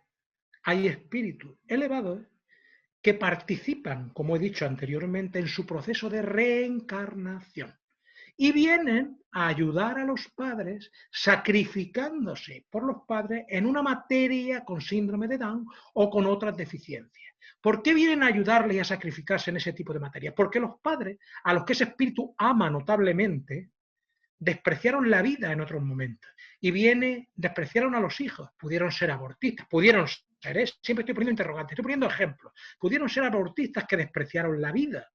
Y entonces, queriendo ahora en esta existencia tener hijos, no pueden tenerlos, y les viene un síndrome de Down, les viene un hijo con síndrome de Down para que desarrollen el amor con ese hijo volcándose con él. Y ese hijo es un espíritu afecto de ellos, al que aman profundamente y al que él les ama profundamente y se sacrifica por ellos. ¿Qué es lo que hace ese espíritu para procurar que su materia sea adecuada a sus fines espirituales de venir en una materia con síndrome de Down? Pues lo que ese espíritu le es permitido, como he dicho anteriormente, es modificar su mapa genético mediante su capacidad mental. Modifica los cromosomas de los genes para poder mentalmente obtener una materia con síndrome de Down, aunque su condición espiritual y su condición moral es una condición moral elevadísima. Por lo tanto, es un espíritu de gran elevación, un espíritu de alta graduación, que va a sacrificarse durante unos años por esos padres para darles un ejemplo y darles precisamente la oportunidad de desarrollar el amor que no tuvieron en otro momento. Como vemos, la oportunidad de la pregunta me ha dado para explicar los dos procesos que pueden existir. Por eso decía el maestro, no juzguéis y no seréis juzgados. Las circunstancias de cada espíritu, su herencia espiritual no la conocemos y debemos siempre poner por delante la caridad, la comprensión hacia aquel que sufre, porque con esa actitud actuaremos correctamente. Muy bien. Otra pregunta viene a decir, por favor, explica lo de la carga genética y el parecido con los padres. El parecido con los padres es muy sencillo. Aquí hay una carga genética, que es el 50% del óvulo, que es una célula, y el 50% del esperma. La carga genética que tiene esa célula huevo, ese cigoto, está compuesta al 50% de la madre y del padre, del esperma y del óvulo. Entonces, las características fisiológicas, físicas y los parecidos físicos obedecen, en cuanto a la fisonomía, obedecen a precisamente la carga genética de los progenitores, que está implícita en los cromosomas y en los genes. Ahora bien, una cosa es la carga genética, la apariencia física, y otra cosa es lo que yo he comentado, que en algunos momentos puede haber modificaciones para determinadas misiones o trabajos espirituales de espíritus elevados, con los cuales se modifica la forma que al final va a tener el cuerpo físico. Pero eso solamente Son casos excepcionales, como he comentado, no son casos habituales, son casos excepcionales. No podemos tomar la parte por el todo, ¿eh? Normalmente es como funciona. Después hay como una aclaración o un agradecimiento. Dice, es muy de agradecer que se haya diferenciado el sentido del llamado karma con la ley de causa y efecto. Pero bueno, no es propiamente una pregunta. Una pregunta dice, ¿en qué se diferencia la resurrección según el cristianismo con la reencarnación según el espiritismo? Bueno, vamos a ver. Esto da para una conferencia entera, porque hablar de la resurrección es hablar también de reencarnación. Los judíos, concretamente en la Cábala, hablan de reencarnación abiertamente. La ley judía tenía una parte esotérica, oculta, que es la Cábala, donde realmente se habla de reencarnación, no se habla de resurrección. La resurrección, tal como la entiende el cristianismo, no es ni más ni menos que la resurrección de un cuerpo biológico, pero en realidad de lo que se trata no es de la resurrección del cuerpo biológico, es de la reencarnación. En aquellos momentos era una palabra que era un sinónimo, resurgir a la vida, renacer a una nueva vida. Es como el efecto del bautismo. El bautismo actualmente no tiene la misma significación que tenía antiguamente. El bautismo ahora tiene la significación de entrar a pertenecer a una iglesia determinada. En aquella época el bautismo, la significación que le daba Juan el Bautista no era la de pertenecer a ninguna iglesia, era la del arrepentimiento, la de la modificación de las actitudes negativas que condenan y perjudican al espíritu, la de la rectificación moral. Ese era el sentido auténtico del bautismo. Con la resurrección pasa algo parecido. La resurrección, si vamos a los textos bíblicos y a los textos, digámoslo así, de los exégetas, concretamente la primera vez que se habla de resurrección o de Jesús, de la resurrección de Jesús, no son en los evangelios, que son aproximadamente los evangelios que tenemos, son de los años 70, 60, 80, 90 de la era cristiana. La primera vez que se habla de resurrección son en las cartas de Pablo a los tesalonicenses y a los corintios. Pablo escribe esas cartas aproximadamente en el año 30-40 de nuestra era. 10, 15 años, 20 años después de Jesús. Y ahí habla de la resurrección. Y cuando habla de la resurrección de Jesús, que Jesús resucita, habla de un cuerpo espiritual glorioso, un cuerpo que es incorruptible, un cuerpo que dota de luz al Maestro cuando se aparece. Ese cuerpo espiritual glorioso, incorruptible por la materia, es el periespíritu, es el cuerpo astral del que hablan las religiones. Cuando está hablando de resurrección, Pablo está hablando de que Jesús se resucita en espíritu, no en materia, como creen las iglesias cristianas. Todas las apariciones que Jesús hace después de ser crucificado en la cruz durante 40 días son apariciones en cuerpo espiritual. En cuerpo espiritual.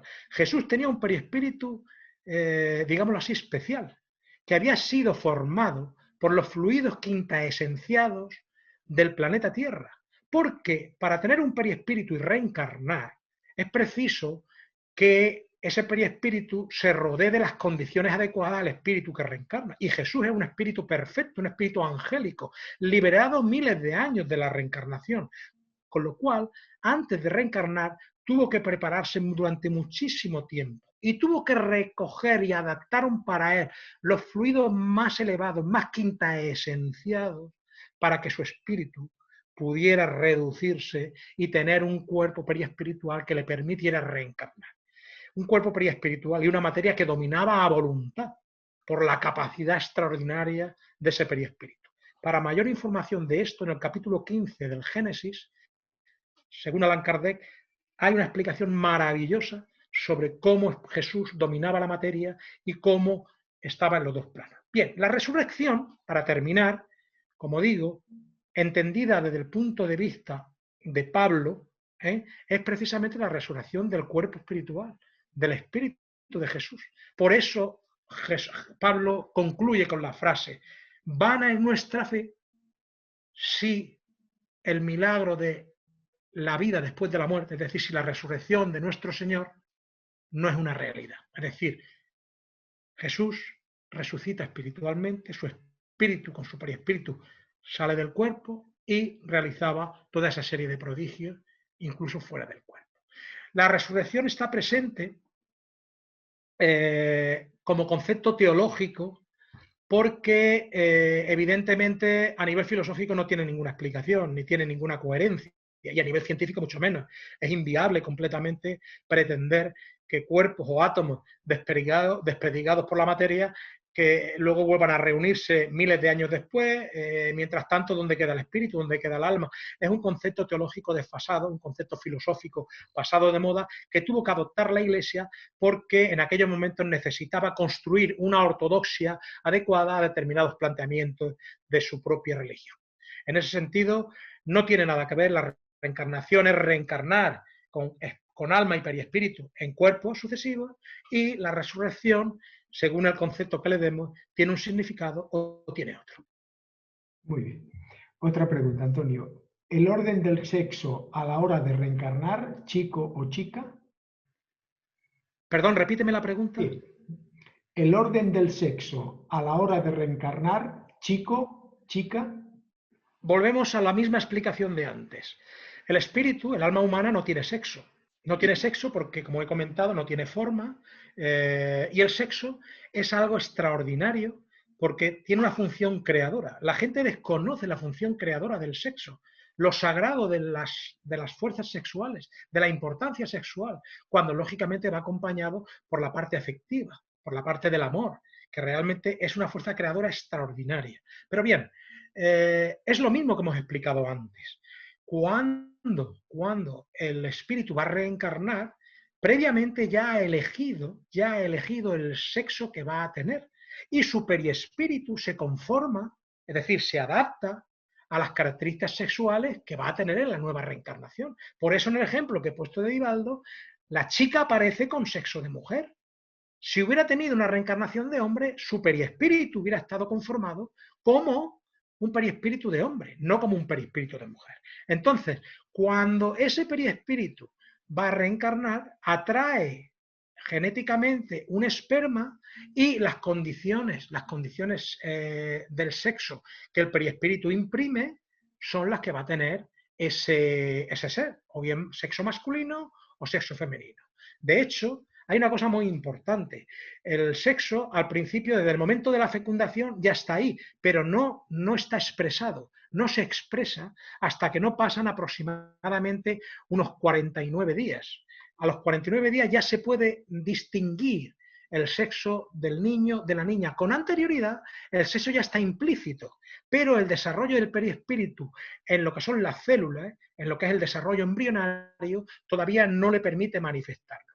Y es muy curioso porque al mismo tiempo, a los 49 días, al mismo tiempo que embriológicamente podemos ver y diferenciar el sexo hombre, al sexo masculino y el sexo femenino, en ese momento observamos algo extraordinario. Y es una explosión de hormonas a través de lo que se denomina la glándula pineal, que no es ni más ni menos que la reguladora de los ciclos energéticos del periespíritu, a través de los cuales se produce el control del periespíritu y del espíritu, del alma en última instancia, sobre la materia. Bien. Aquí hay una pregunta que en realidad son tres, pero bueno, vamos a ello. Te preguntan, dices que la reencarnación acaba más o menos a los 7 u 8 años de edad y no cuando uno nace. ¿Por qué llamamos reencarnar al hecho de nacer? ¿No es mejor llamarlo renacer? Dentro de la pregunta, y a partir de los 7 u 8 años, ¿cómo le debemos llamar a la fase de la vida? Y por último, ¿no se debería decir que una reencarnación acaba cuando llega lo que llamamos muerte o incluso después? Esta es una pregunta. Bueno, vamos a contestar poco a poco a las preguntas. Efectivamente, tiene usted toda la razón, le podemos llamar renacer. como le podemos llamar reencarnar, renacer también. Es un término perfectamente válido, perfectamente plausible para el tema. Bien, el hecho de que yo haya explicado que hasta los 7 u 8 años la reencarnación no se completa es porque es el periodo de infancia, en lo cual el niño todavía vive a caballo entre esos dos mundos, entre el mundo espiritual y el mundo real, el mundo físico. Imaginemos que el cuerpo físico es una esponja de las que usamos, por ejemplo, en nuestros baños. Pues bien, esa esponja que va el perispíritu impregnando desde que fecunda el óvulo hasta los 8 años, esa esponja va adoptando durante las primeras etapas de la vida todos los fluidos de la materia, los va incorporando, los va haciendo suyos. Y entonces cuando llegan esos 7 u 8 años, es cuando el espíritu está completamente imbricado dentro de la materia.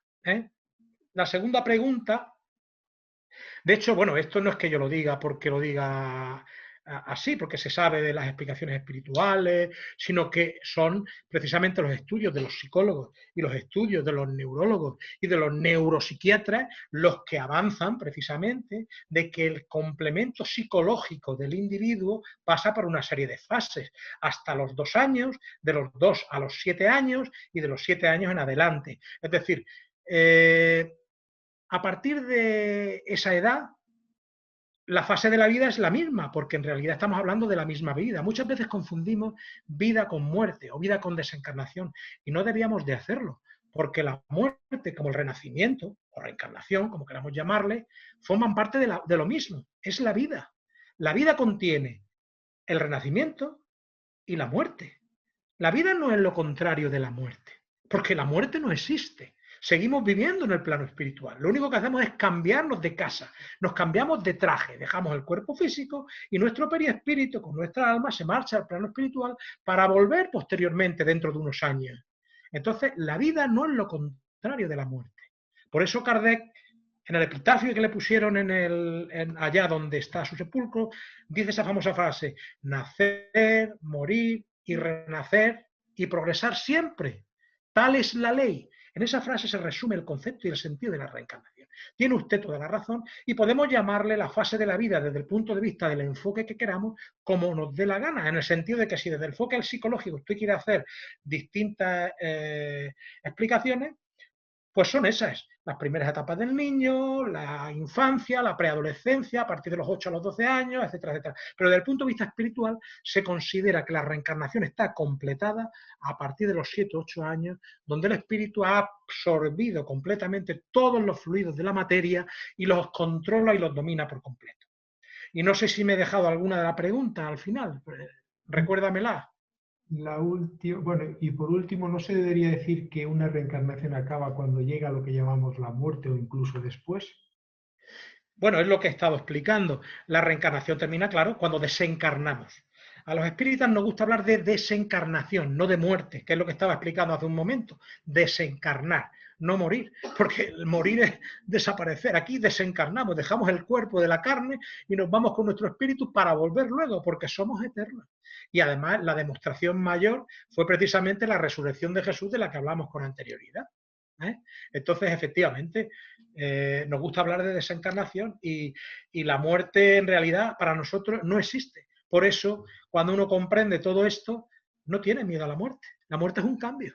La muerte es simplemente un paso desde un estado en una dimensión tridimensional, con una percepción del tiempo y el espacio relativa y limitada, a otro mundo con otra percepción distinta que no está mediatizada por nuestros sentidos físicos, una percepción mayor donde nuestras capacidades se amplían porque no tenemos el freno de la materia, de un cerebro que constriñe lo que es nuestra individualidad espiritual al estar en esta especie de cárcel celular que merma todas nuestras capacidades espirituales. Muy bien. Una pregunta. Dicen, en la oración del credo se habla de creo en la resurrección de los muertos.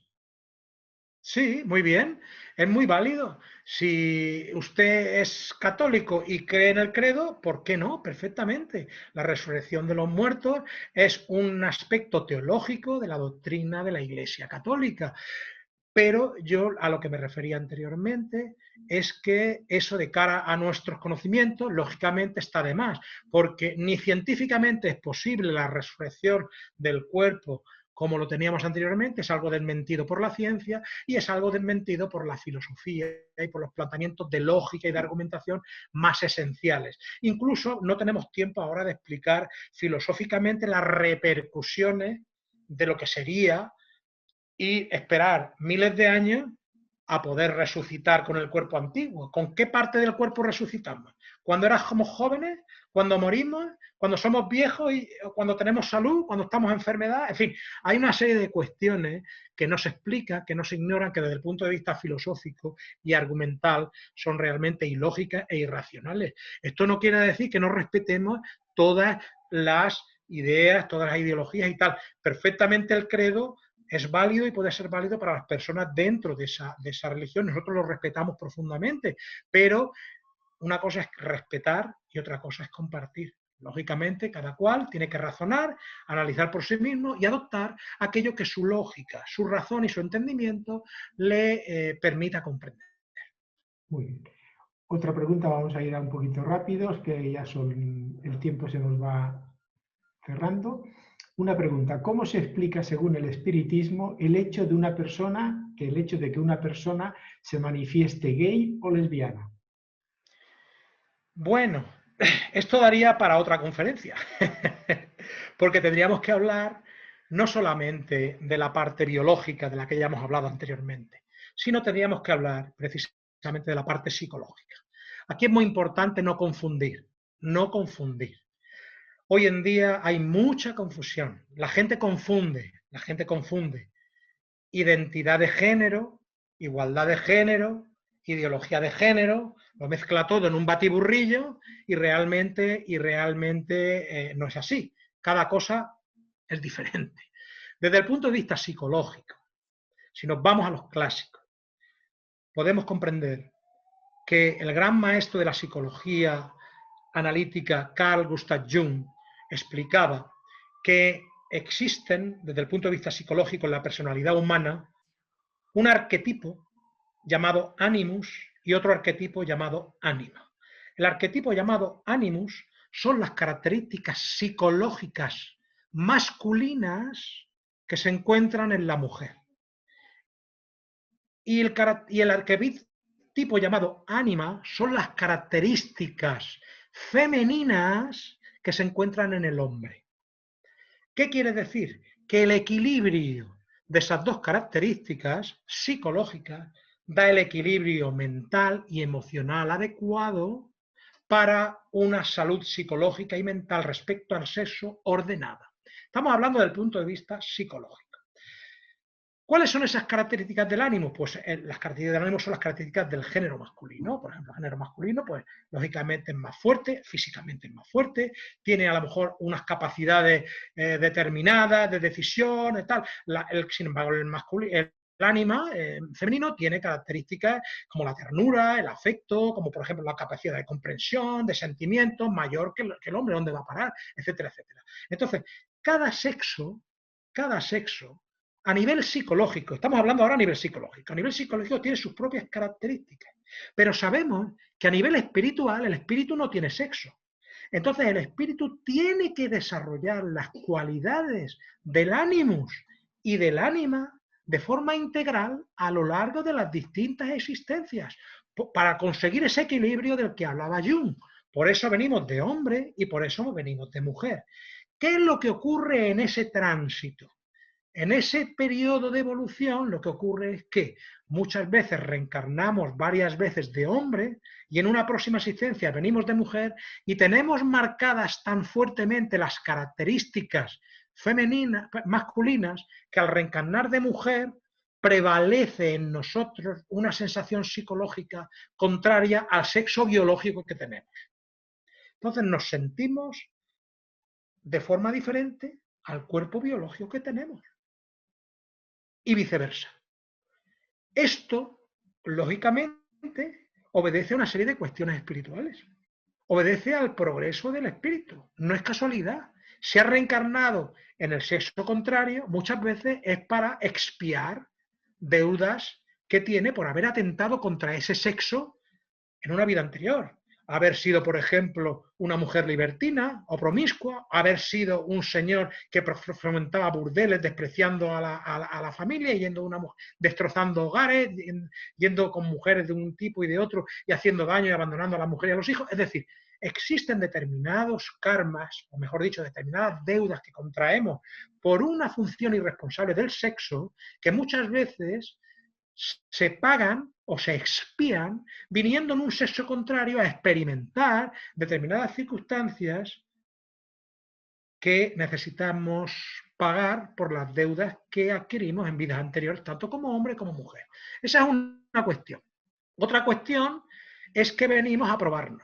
Hay personas que vienen a probarse y adquirir esa otra condición. Han venido de varias veces con un sexo determinado, vienen ya en una nueva vida con el sexo contrario porque necesitan desarrollar las cualidades de ese nuevo sexo para integrarlas en su espíritu, para integrarlas en esa capacidad psicológica que tenemos. Porque los dos sexos tienen capacidades maravillosas, extraordinarias. Entonces, esta es la función sagrada del sexo, saber aprovechar las características de uno y del otro. Y el desequilibrio muchas veces viene por el uso, el abuso o una mala interpretación de las características psicológicas que nosotros tenemos. Nos sentimos de forma diferente y, lógicamente, pues creemos que ese otro sexo es el que nos tiene que satisfacer. Ahora bien, hay una cosa que siempre tenemos que decir en este campo. Lo primero es respeto. Todas las personas, tengan las tendencias que tengan sexuales, para nosotros merecen un absoluto respeto, porque no es tan importante el desarrollo de la tendencia sexual, sino cómo se desarrolla esa tendencia.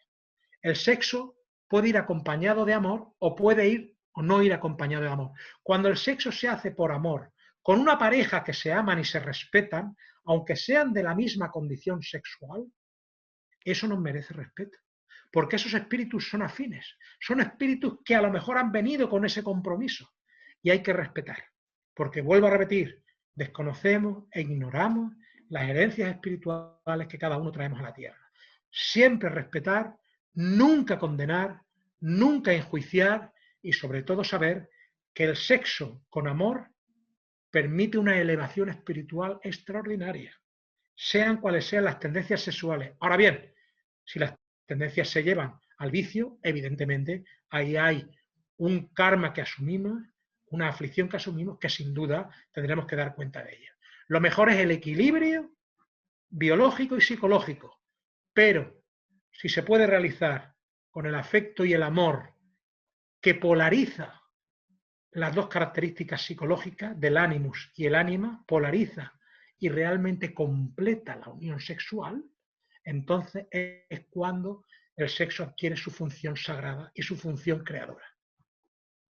Muy bien. Antonio, quedan dos preguntas. Vamos a intentar de hacerlas dos y vamos a intentar hacer una respuesta breve ya porque el tiempo creo que ya nos indica que debemos ir cerrando este acto. Mira, los abortos espontáneos espiritualmente, ¿a qué se pueden atribuir? Una explicación ha sido el tema del rechazo por parte del espíritu reencarnado. ¿Cuáles pueden ser otras?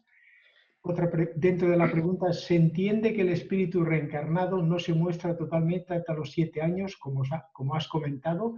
Y durante estos 7 años, ¿cómo recibe la influencia de los padres en este periodo? Es decir, ¿estos primeros 7 años son los más moldeadores del espíritu reencarnado?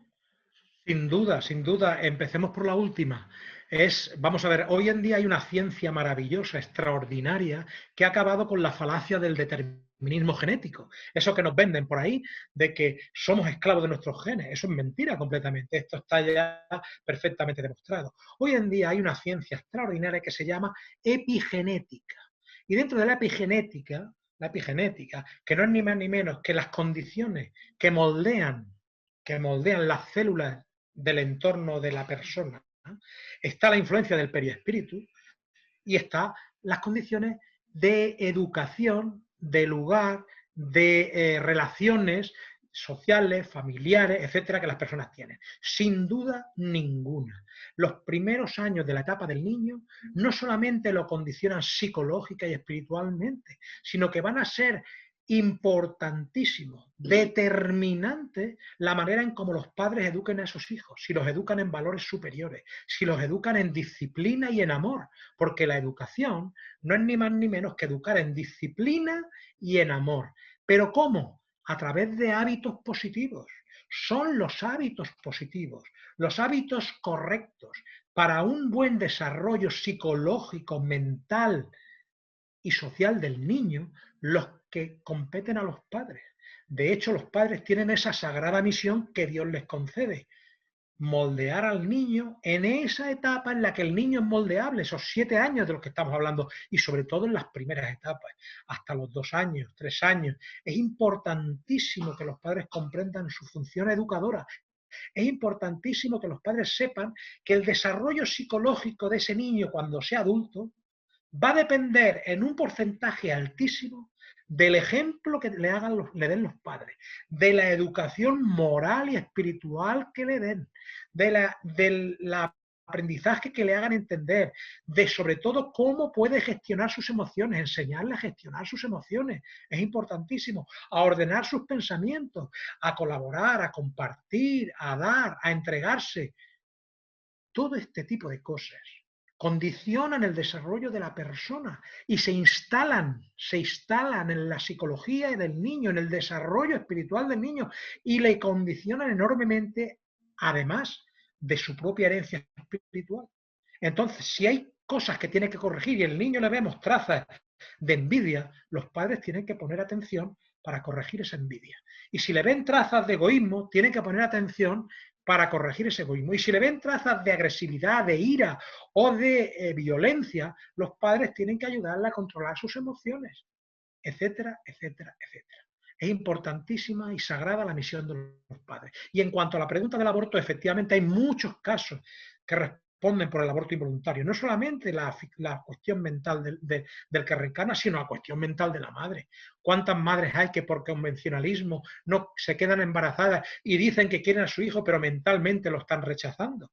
Cuando esa mente de la madre rechaza, se da cuenta de que está grávida y rechaza al niño de forma violenta, de forma fuerte, sus pensamientos negativos no lo quieren, aunque exteriormente dé otra imagen, puede producirse ese aborto, digámoslo así, involuntario aparentemente, pero es un aborto provocado. Luego existe una casuística amplísima para explicar los abortos involuntarios. Otro de ellos, precisamente, que he explicado antes, personas que cometieron abortos en otras vidas anteriores y que ahora, habiéndose dado cuenta del acto criminal que cometieron, vienen a la vida con el firme compromiso de tener hijos. Un compromiso que cuando llega aquí se les niega y la mujer empieza, como tiene el organismo periespiritual y genésico deteriorado por haber practicado abortos en vidas anteriores, algo que queda impreso también en su periespíritu, y como lo tiene deteriorado, la posibilidad de quedarse embarazada es factible, pero la posibilidad de que ese embarazo se desarrolle y llegue a buen fin es muy complicada. Entonces empieza a tener abortos uno y otro y otro y otro. Y precisamente ese es otro tipo de explicaciones sobre el aborto involuntario. Hay muchas más, pero por la premura de tiempo no podemos alargarnos. Muchísimas gracias porque la pregunta ha sido muy interesante. Bueno, yo creo que ahora también ya las preguntas se han acabado, pero creo que en justicia te voy a pasar 3 o 4 comentarios que creo que hay que también hacerlos explícitos. Magnífica la conferencia, excelente la erudición de nuestro compañero Tony, bravo. Me ha encantado, para mí mucha información, gracias. Muchas gracias, Antonio, magnífica conferencia. Muchas gracias por sus palabras y su energía. Ha sido una charla muy interesante. Muchas gracias, Antonio, por tu conferencia. Un gran abrazo. Magnífica conferencia, un tema muy importante. Muchas gracias. Y tema muy importante, muchas gracias. Muchas felicidades, en definitiva. Estos han sido después los comentarios, aparte de las preguntas que se han realizado en el chat. Bueno, yo simplemente quería agradecerles a ustedes porque quizás ustedes no lo sepan, pero las personas que hacemos este tipo de cosas, por lo menos yo así me considero, como otros compañeros que sé que también así lo entienden. Para nosotros el agradecimiento es mutuo, es decir, para nosotros es una satisfacción, una bendición y una oportunidad poder agradecerles a ustedes que nos escuchen, porque esta cosa que hacemos nosotros no tiene importancia. Lo que tiene realmente importancia es que se comprenda lo que se explica, para que cada persona pueda entender el sentido de la vida y pueda llevarlo a su vida de forma que consiga ser más feliz y tener una vida plena, una vida llena de plenitud, siguiendo las pautas que él mismo a sí mismo considere que son oportunas para su bienestar. Nosotros, yo personalmente agradezco profundamente la oportunidad y ojalá no sea la última, ojalá podamos más adelante seguir con este ciclo y sobre todo a mis queridos hermanos y compañeros y amigos de Tarrasa, pues qué decirles, un abrazo con todo mi afecto, con todo mi cariño y bueno, que ojalá esta pandemia que todos estamos padeciendo pase pronto. ¿eh? Gracias a todos por su paciencia y por su atención. De verdad, muchísimas gracias de todo corazón. Muchas gracias por escuchar. Bueno, pues ya, y antes de dar por finalizado este acto, agradecer a nuestro querido amigo Antonio Lledó por su magnífica y esclarecedora conferencia y por su generosidad y disponibilidad para con todos nosotros.